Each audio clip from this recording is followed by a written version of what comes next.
നമസ്കാരം, സിറ്റി ന്യൂസിലേക്ക് സ്വാഗതം.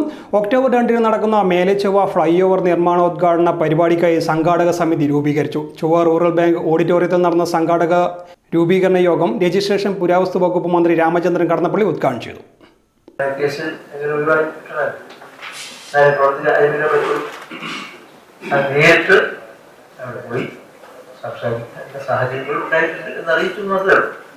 അപ്പോൾ ഇങ്ങനെയുള്ള ചെറുതും വരും തടസ്സങ്ങൾ ഉണ്ടാകുന്നുണ്ട്, കുട്ടികൾക്ക്.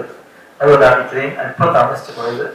ഇനി കാലതാമസമൊന്നുമില്ലാതെ 2-ാം തീയതി നമ്മുടെ ബഹുമാനായ പൊതുമരാമത്ത് വകുപ്പ് മന്ത്രി തലക്കെട്ട് ഗ്രന്ഥത്തിൽ വന്നിരിക്കാമെന്ന് പറഞ്ഞിട്ട് ആ സമയത്ത് അത് വിജയിപ്പിക്കുന്നതിനും തുറന്നുള്ള പശ്ചാത്തല സൗകര്യങ്ങളും സഹായങ്ങളും ജനങ്ങൾ ഉണ്ടാകുന്നതിന് വേണ്ടി ഇവിടെ പങ്കെടുത്തിട്ടുള്ള പ്രമുഖരായ നിങ്ങളെല്ലാം തന്നെ ആത്മാർത്ഥമായ സഹായങ്ങൾ പിന്തുണയും നൽകി ഇത് വളരെ വേഗതയിൽ പൂർത്തീകരിക്കുന്നതിന് ആവശ്യമായ പശ്ചാത്തലം ഒരുക്കണം എന്ന് മാത്രമാണ് ഞാൻ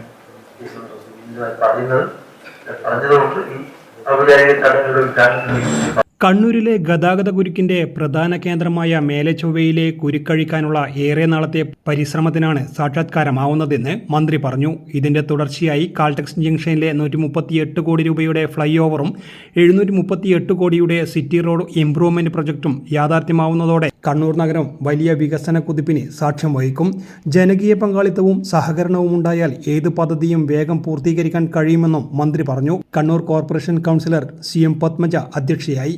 ഡോക്ടർ വി ശിവദാസൻ MP, കർഷക തൊഴിലാളി ക്ഷേമനിധി ബോർഡ് ചെയർമാൻ N ചന്ദ്രൻ, മുൻ MLA MP ജയരാജൻ, കൗൺസിലർമാരായ Prakashan Payyanadan, CH Aseema, RBDCK manager K Aneesh, north Malabar chamber of commerce president TK Ramesh Kumar എന്നിവർ സംസാരിച്ചു. മന്ത്രി രാമചന്ദ്രൻ കടന്നപ്പള്ളി, MPമാരായ K Sudhakaran, doctor V Sivadasan, mayor Muslim Madathil, deputy mayor advocate P Indira എന്നിവർ രക്ഷാധികാരികളും പ്രകാശൻ പയ്യനാടൻ ചെയർമാനും K രാജീവൻ കൺവീനറുമായി വിപുലമായ സംഘാടക സമിതിയെ തെരഞ്ഞെടുത്തു. News desk, city news.